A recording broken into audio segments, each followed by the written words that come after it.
फजलुर रहमान की सहाफ़ियों के साथ गैर रस्मी मुलाकात। मौलाना फजलुर रहमान ने कहा, बानी पीटीआई की जानिब से मुलाकात के लिए मुझे बाज़ाब्ता कोई पैगाम नहीं मिला।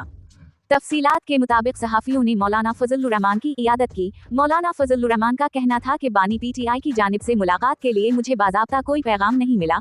अगर बानी पीटीआई मिलना चाहेंगे तो भी सोच समझकर फैसला करूंगा। हमारा गिला है कि आम इंतखाबात में हमें लेवल प्लेइंग फील्ड भी नहीं दिया गया। इंतखाबात में कुछ लोग इस्तेमाल हो गए, हमने इस्तेमाल होने से इनकार कर दिया। 26वीं तरमीम में हमने शख्सियत की बजाय इदारों की मजबूती को मुकद्दम रखा। मौलाना फजलुर रहमान का कहना था कि मदारिस की रजिस्ट्रेशन पर तय मामलात को खौ मखुआ छेड़ा गया। मदारिस का मामला खुश उसलूबी से हल हो रहा है। DI खान, बनू और टांग दहशतगर्दों के हवाले हैं।